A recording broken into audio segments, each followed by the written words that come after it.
Le livre du ciel, tome 17, 14 juin 1924. Importance pour Louisa d'avoir de l'ordre dans ses écrits. La beauté de l'âme qui vit dans la volonté divine. Ce matin, me trouvant dans mon état habituel, je ne saurais dire si je rêvais. J'ai vu mon confesseur décédé. Il semble apprendre quelque chose de tordu dans mon esprit pour l'ajuster. Lui ayant demandé pourquoi il faisait cela, il me dit: je suis venu t'avertir que tu dois être attentive à bien rédiger ce que tu écris, parce que Dieu est ordre. Si tu négliges une phrase ou un mot que le Seigneur te dicte, cela pourrait être une source de doute ou de difficulté pour ceux qui liront tes écrits.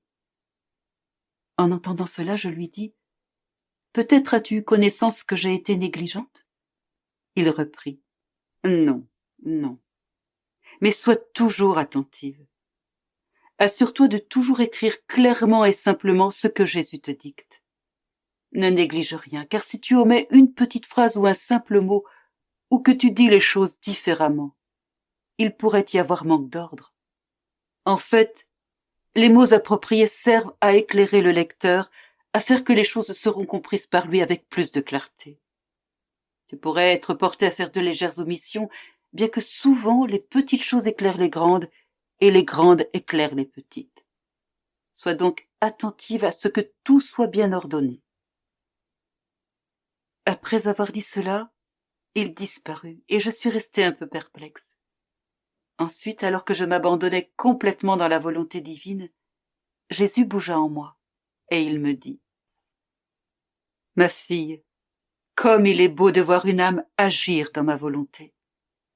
En plongeant son agir, ses pensées et ses paroles dans ma volonté, elle est comme une éponge qui absorbe tous mes biens.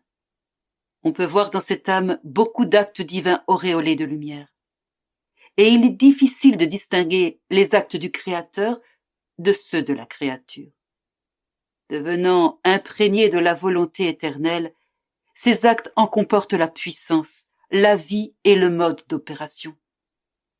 Regarde-toi toi-même et vois à quel point ma volonté t'a rendue belle. Je m'enferme en chacun de tes actes, car celui qui possède ma volonté possède tout. Je me suis regardée, et oh, quelle lumière émanait de moi! Ce qui m'impressionnait le plus, c'était de voir Jésus enfermé dans chacun de mes actes.